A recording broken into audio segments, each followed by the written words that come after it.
Nah, saat Lukas ini membakar rokoknya, tiba-tiba ia melihat sosok pria tua berpakaian seperti petani dan memakai camping.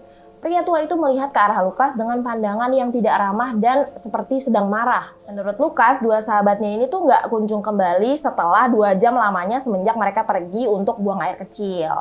Suasana yang gelap serta angin yang kencang membuatnya ketakutan dan khawatir atas keberadaan kedua sahabatnya tersebut.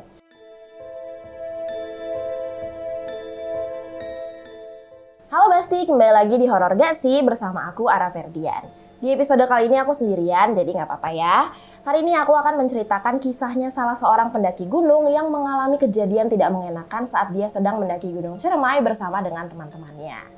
Dilansir dari blog cerita horor pendakian gunung, Lukas Priyatno, salah seorang pendaki, membagikan pengalaman pendakiannya di Gunung Ciremai. Lukas bersama keempat sahabat lainnya mendaki Gunung Ciremai pada tahun 1996 silam. Kejadiannya berawal dari niat salah seorang temannya untuk mencoba tenda milik sang ayah.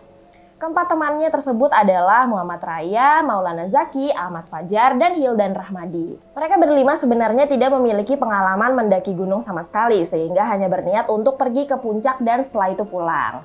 Mereka kemudian berkumpul di rumahnya Fajar. Lukas dan Zaki datang bersama dan menunggu Raya dan Hildan yang berangkat dari Jakarta saat itu.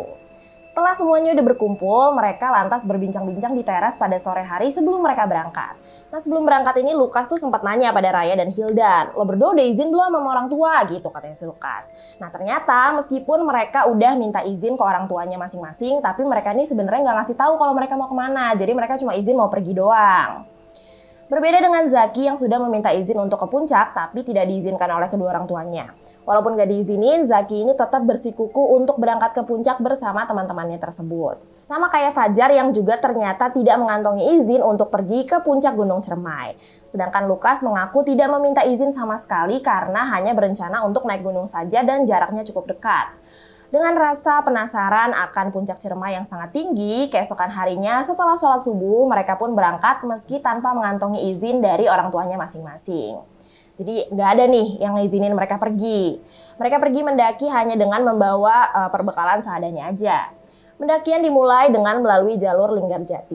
Mereka tidak melewati pos penjagaan dan mulai memasuki hutan rimba.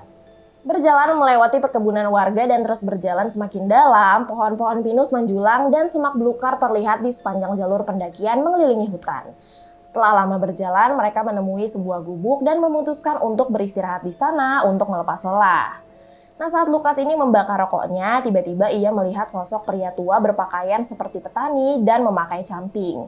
Pria tua itu melihat ke arah Lukas dengan pandangan yang tidak ramah dan seperti sedang marah. Pria itu mendekat ke arah Lukas dengan pandangan yang tidak ramah dan seperti sedang marah. Pria itu kemudian mendekat ke arahnya dan dia bilang gini, "Jangan macam-macam di gunung ini." Mendengar hal tersebut, Lukas hanya bisa mengangguk takut dan diam 1000 bahasa. Namun anehnya, keempat temannya terlihat biasa saja dan seperti tidak terjadi apa-apa pada saat itu. Tak lama kemudian, lelaki itu pergi berlalu begitu saja, menghilang di antara pepohonan hutan belantara. Mereka pun lalu melanjutkan perjalanan mereka menuju puncak, menemui jalur yang sangat curam. Dengan bebatuan dan kontur tanah yang sangat licin, membuat mereka ini jadi sulit bergerak, jadi mereka tuh jalannya lebih lambat gitu. Mereka berpegangan pada akar-akar pepohonan untuk membantu menaiki jalur yang curam tersebut. Dalam perjuangan yang tak kunjung selesai dan mengarungi jalur, Lukas pun akhirnya meminta yang lainnya untuk beristirahat sejenak saat menemui jalur yang sedikit landai. Udah berhenti dulu yuk, gue capek," katanya si Lukas. Ia berkata pada Fajar bahwa perjalanannya terasa lambat dan jauh. Namun Fajar mematahkan dengan berkata bahwa puncak Ciremai itu udah deket. Udah nggak usah istirahat lagi, nanti sekalian aja di sana. Akhirnya perjalanan pun tetap dilanjutkan. Walaupun hari semakin gelap dan hutan semakin rapat gitu ya, kabut turut menyelimuti sisi hutan. Nah, saat kabut ini semakin pekat dan membuat jarak pandang mereka hanya sebatas 5 meter saja, Lukas merasa ada sesuatu di balik pohon besar yang berdiri tak jauh dari mereka. Lalu tiba-tiba muncul lagi nih sosok dari balik kabut tersebut berjalan ke arah mereka. Nah, ternyata sosok tersebut adalah sosok kakek-kakek tua tadi yang mereka temui sebelumnya. Dengan pandangan yang semakin marah dari sebelumnya, lelaki tua itu berkata hal yang sama kepada Lukas. "Jangan macam-macam di gunung ini," katanya. "Iya Pak, maafkan saya," dibalaslah sama Lukas kan. Kemudian pria itu lagi-lagi menjauh dan kembali menghilang di telan kabut yang pekat. Lukas yang saat itu masih dalam keadaan kaget merasa bingung kenapa pria tersebut hanya marah kepadanya aja. Fajar dan yang lainnya merasa heran karena menurutnya pria tersebut sangat baik hati dan ramah terhadap mereka dan meminta mereka untuk berhati-hati. Tak lama setelah melanjutkan kembali perjalanan, mereka pada akhirnya mencapai puncak Gunung Ciremai. Matahari sudah nyaris tenggelam dan mereka lantas mendirikan tenda dengan jarak sekitar 5 meter dari bibir kawah Ciremai. Setelah selesai dan langit mulai gelap, Lukas memutuskan untuk merebahkan badannya melepas lelah setelah perjalanan seharian. Lalu tiba-tiba Raya ini meminta Lukas untuk menemaninya buang air kecil. Tapi karena merasa lelah, Lukas menolak dan akhirnya Raya ditemani oleh Hildan yang kebetulan mau buang air kecil juga. Menurut Lukas, dua sahabatnya ini tuh nggak kunjung kembali setelah 2 jam lamanya semenjak mereka pergi untuk buang air kecil. Suasana yang gelap serta angin yang kencang membuatnya ketakutan dan khawatir atas keberadaan kedua sahabatnya tersebut. Setelah berusaha memanggil mereka berdua sendirian, Lukas akhirnya menghampiri tendanya Fajar dan Zaki dengan harapan Hildan dan Raya bersama dengan mereka. Namun ternyata Lukas tidak menemukan keberadaan mereka berdua dan segera membangunkan Fajar dan Zaki yang sedang tertidur pulas. Setelah mereka berdua bangun, akhirnya semua keluar tenda dan berusaha mencari keberadaan Hildan dan Zaki, namun nihil, tidak ada tanda keberadaan dari mereka berdua. Nah, karena udah semakin larut dan gelap, mereka akhirnya memutuskan untuk udahlah carinya besok aja gitu, pas matahari udah ada. Kayak gini juga kita susah mau nyari kemana gitu kan. Akhirnya mereka kembali ke dalam tenda, Zaki dan Fajar pun kembali tertidur lagi. Tapi tidak lama kemudian, di saat Lukas nih masih terjaga, dia belum tidur gitu karena takut juga ya mikirin teman-temannya. Dia tuh sayup-sayup mendengar suara azan, padahal logikanya ya dalam ketinggian tersebut sangat mustahil ada suara azan dari masjid yang dapat terdengar.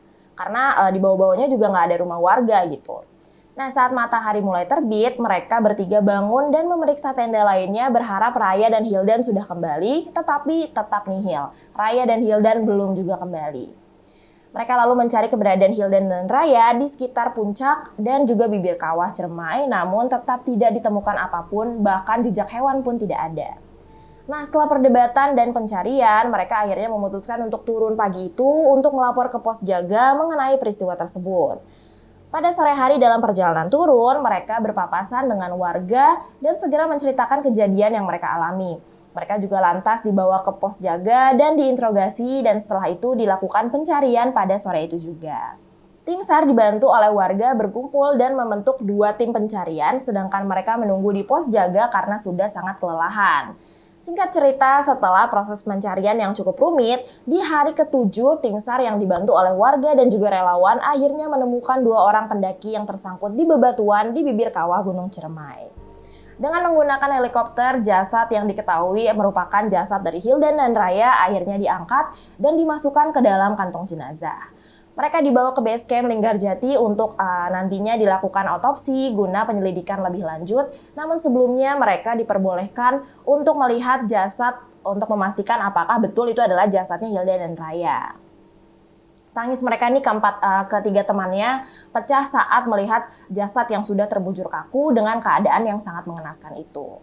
Nah, hasil otopsinya ini mengungkapkan bahwa Raya tergelincir dan Hildan berusaha untuk membantu.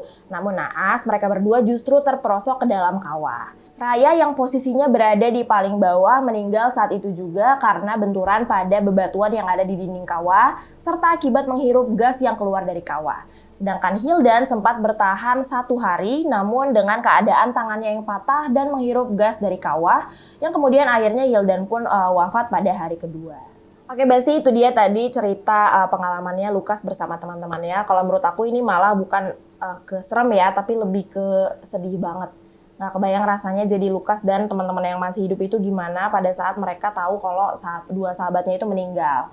Nah, walaupun kejadiannya itu udah lama banget, tapi kita tetap doakan aja kedua almarhum agar diampuni dosa-dosanya dan ditempatkan di tempat terbaik di sisi Tuhan. Mungkin satu pelajaran yang bisa kita ambil dari cerita ini, izin orang tua itu penting banget. Apalagi pergi jauh gitu ya. Jadi better kalau nggak diizinin ya udah nggak usah pergi gitu.